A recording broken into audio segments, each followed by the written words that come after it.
Good morning. Are you mad at Marvel for what they pulled yesterday? Well, if you are, you should be mad at yourself. For those who don't know, yesterday it behooved Disney and Marvel to do a big announcement on Avengers Doomsday, and I am of the opinion that that was not a coincidence that it came out so close on the heels of Snow White. Like, I am so exhausted from all the videos that I have done on the Snow White movie, and just having another big announcement about Marvel in the midst of having so much to work on. I am blown out, ladies and gentlemen. I am so exhausted, but I think that the reason why Marvel chose to do that announcement on that day, that wasn't even a complete announcement, is because they wanted to take out all of the constant attention on the Snow White movie and say, here, we have something exciting and crowd-pleasing coming out in the future. Because as I said, this was a video that was a cast announcement, a supposed cast announcement for the entirety of Avengers Doomsday. Only we would find out later, after the entire thing was done, that that wasn't even the entire cast. And so that strikes me as odd. Like, why wouldn't, if you're doing a cast announcement, just announce the entire cast? Is it that some people aren't signed on yet? What's the deal? But what got everyone mad about it is the way that Marvel released it. It was in this super long release of this 5-hour live stream, over 5 hours, where every 10 minutes, and it wasn't even consistent. Sometimes it would be 10 minutes, 12 minutes, 15 minutes, 7 minutes. They would slowly move the camera away from the next chair with the actor's name on it and get you to the next person that they wanted to announce for the film. Some of them were people that we already knew were going to be in the film. Some of them that were people we already figured were going to be in the film. And only about 4 or 5 of them were people who were surprises that we didn't know about for the film. Major people were left off of the list, like Tom Holland, Elizabeth Olsen, Chris Evans, Mark Ruffalo. Just a whole lot of people that we would expect to be involved in the film weren't on the list, even though they might still be. They just didn't show up for this particular event. But every time it would play a little theme music, a little light theme music that had to do with the character, like the X-Men 97 theme for Charles Xavier, spoilers, it would then stop and stay on that person's name, and then you would be sitting there for who knows how long waiting for the next person to come along, listening to this irritating ambiance.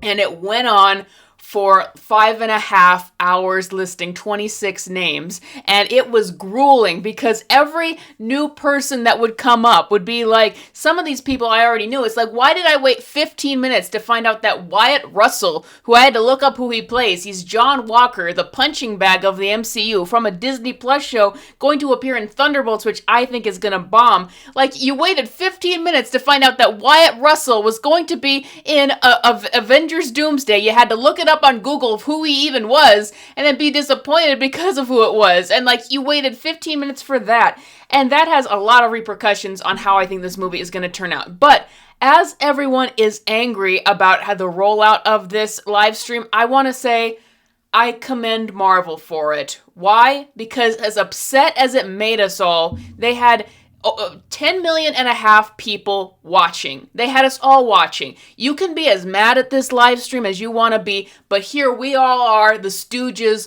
watching chairs freeze and eventually move to another name that we may or may not have known was already going to be in the film. So we are the stooges of Marvel here. But here's why it was actually brilliant as a marketing thing. The watch time of that thing was going to be so long that is what increases it on the algorithm on YouTube, and that is what got 10.5 million people to watch across all platforms.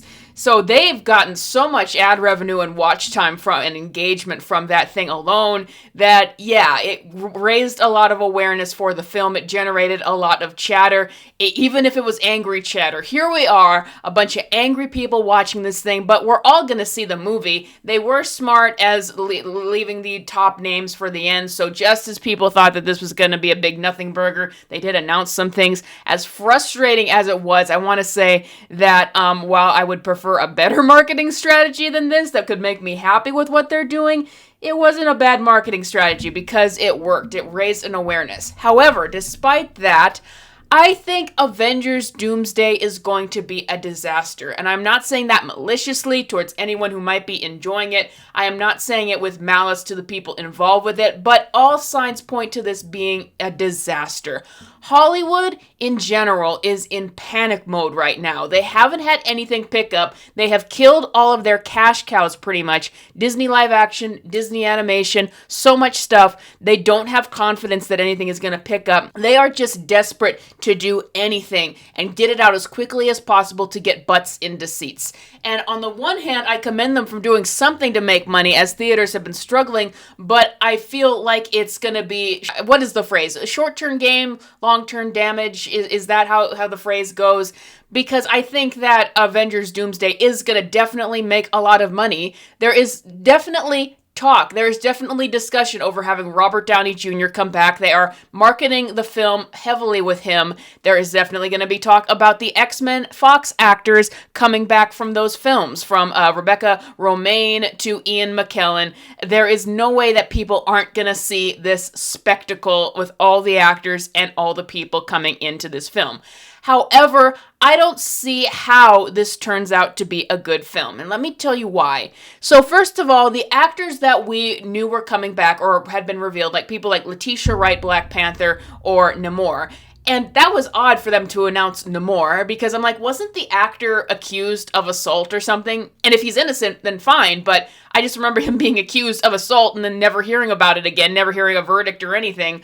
That just, I'm like, are you going to announce Jonathan Majors next? It just was a little bit weird publicity to me. Like, we would just have the guy announced and we never got closure on that situation. Who knows? I don't know if he's guilty or innocent of that stuff, but here's the real problem with all of these announcements. Now, here's what made Avengers movies work in the past, is that you had characters who were built up with a lot of strong, successful personalities, meaning you had a very strong, distinct personality like Chris Pratt's Star-Lord, which he's not nowhere to be seen for this movie. None of the Guardians of the Galaxy were, which I think is a little odd that they wouldn't announce even one of them for this film already, even if they might still be in it. But anyway, he had a very strong personality, and Tony Stark's Iron Man had a very strong personality, and these were people that really connected with the audience.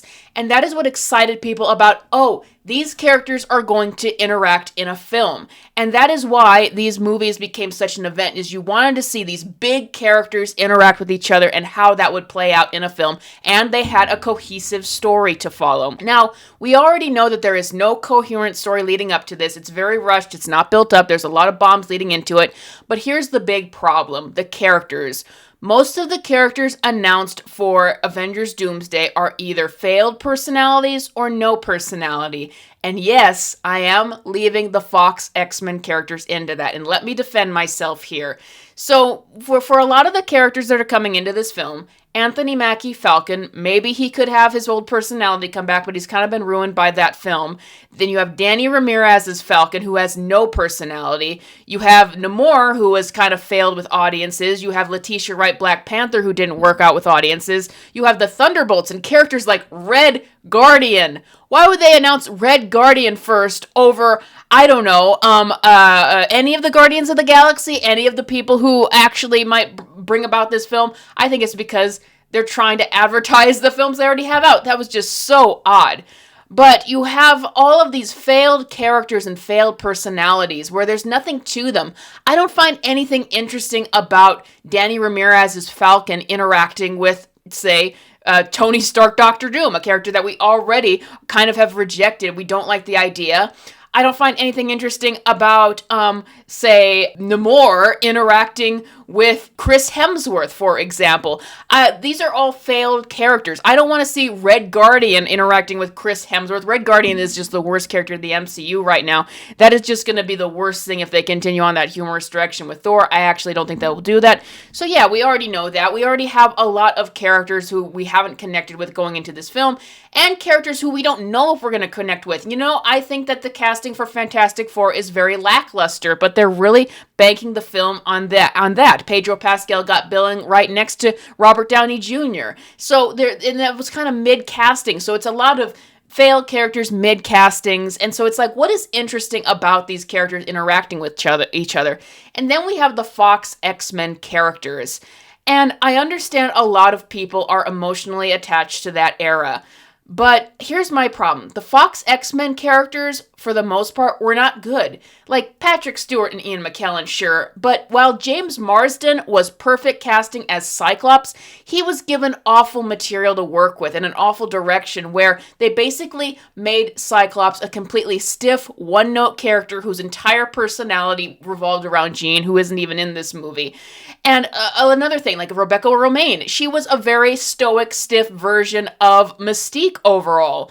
And so it's like, hopefully, maybe they can actually give better direction and bring something different to the characters. I don't think that they're going to necessarily be exactly the versions from the Fox universe. I think they're just going to be the same actors playing versions of the characters. So they might have freedom to do different things with their characters and maybe be more comic accurate. But just on the offset, assume it doesn't excite me. Like, the Fox universe version of Cyclops, which is really bad, interacting with, say, Thor, that's not exciting. That's what I mean by characters with no personality interacting. These were failed personalities. There was a reason why superheroes didn't blow up as big as they did until the Avengers came out, until you had characters with more depth and more consistency and really connected with the audience a lot better. The X-Men could have that. And let me tell you, I am relieved that they are not doing new castings for the X-Men yet, because I want those characters safe from all of this mess, because I believe that they could actually be huge if done right. But at the same time, I understand why you're bringing back Fox characters, just because you're desperate. You've understood from the past that things like No Way Home and Deadpool and Wolverine, based on gimmicks of bringing back these old versions of characters back, gets butts into seats. But it's just that, a gimmick. This is making me feel more like Doctor Strange 2 and The Flash, where there was no rhyme or reason. At least there was rhyme and reason a little bit for Deadpool and Wolverine. Ryan Reynolds and Hugh Jackman are good friends. These characters have a lot of explosive chemistry, stuff like that. But the problem with stuff like that versus Doctor Strange 2 is it's like, hey, we got a fan casting for John Krasinski, Reed Richards coming in. We've got Captain Carter coming in. There's something where the gimmick seems like it fits a little better, and then there's just dumping all the toys out of the box and smashing them together. And that's what Avengers Doomsday feels like. It's like, okay, but what is actually interesting about these characters interacting? It was going to be interesting to see Hugh Jackman and Ryan Reynolds as those respective characters interact. I will never deny that. But once again, James Marsden's Cyclops, that didn't really work. That's going to be interesting, working against some MCU characters, most of which we don't really care about. Like, can't wait to see Rebecca Romijn Mystique working against Letitia Wright Black Panther. That is what is failing at the offset of this, is once again, it's a bunch of characters, whether it's from the new MCU or from the Fox universe, that don't actually mix, doesn't actually make an interesting premise. Like, it's going to be interesting to see two characters with huge egos like Star-Lord and Iron Man interacting. Sure, it's going to be interesting to see how the Spider-Mans interact. Sure. I don't see anything interesting about these characters that they've chosen interacting with each other. And I'm a bit confused as to what the plot is going to be. So far, the prevailing theory is that Tony Stark, Doctor Doom, is going to basically control the X-Men and get them to fight the Avengers. So it's going to be Avengers versus X-Men. That's going to get butts into seats. But is it going to be good? I don't think so. It just sounds like desperation key jangling to me. And to top this all off, you've got the Russo brothers, and you know how the Russo brothers have been post-Endgame. It has been nothing but cheap Netflix flops that come up as ripoffs of their other films. They have such a bad filmography, and they've given into the worst instincts about film, saying that it all is going to become AI in the future and all of that. I don't really trust them doing a brilliant film here. And they were already kind of falling apart with Endgame, but at the time they had a lot of other people helping them along. So everything about this just speaks of a recipe of disaster to me. But there is no denying that it's going to pique curiosity about it and get butts into seats, which I guess is the entire point. But the problem is is this movie going to be bad enough that it's going to damage the Marvel brand to, after this gimmick, people don't want to watch anymore? Like, you can't advertise a fresh new X-Men movie after you've milked the Fox Universe versions to death because you've already told people that even in your biggest event, your biggest gimmick events are going to be terrible. And that is the big concern about this movie. So I'll go see it, but I don't expect it to be good. And yes, we do have Channing Tatum Gambit coming back. All I can say about that is maybe it'll work in the favor of the character by keeping him exposed and keeping him relevant so that he can get more stuff in the future, but I don't want people to think that Channing Tatum's Gambit is the way the character is supposed to be. Beyond that, I just want to say it is interesting to me. 2 more points about it. It's interesting how attached they are to the Fox universe of the X-Men that failed and already ran its course. And I'm relieved because I don't want them to recast these characters yet. At the same time, it's just like, come on, guys. These versions didn't work out. It's not even like Tobey Maguire's Spider-Man. These just didn't work out, but we're still hanging on to them. And I think part of it, like, we've watched Charles Xavier, Patrick Stewart die 3 times now. It's like, this is why I can't get excited for this, because I remember what you did with these characters in Doctor Strange 2, and you just brought them up to be killed off unceremoniously. But it is interesting that they are so attached to those versions of the characters, and I think part of it has to do with Kevin Feige, that he worked on the Fox universe as a young production assistant all those years ago. I think that's part of it, and I think that they really need to let go of those characters and just accept a recast finally. But the other thing that I want to note about all of this is people are noting there were not a lot of female characters announced with the team. And that doesn't bother me so much because they haven't announced them all at first, but I'm wondering if part of it is Disney is being reactionary to all the MCU criticisms and they're moving away from there. It's just going to be interesting because I think Disney is becoming a very reactionary company to the culture war criticisms and all of that stuff. But yeah, that's what I got for you guys today. I think that Avengers Doomsday looks like a massive cluster disaster that we are all going to watch and contribute to the downfall of society. That's all I've got at the top of my head for this right now. Is there anything that I missed? Is there anything about this debacle that you would like to add in the comments below? Let me know, and I will see you very soon with more videos on Marvel, but I surely need a break right now. Thank you all for watching, and I will see you guys next time.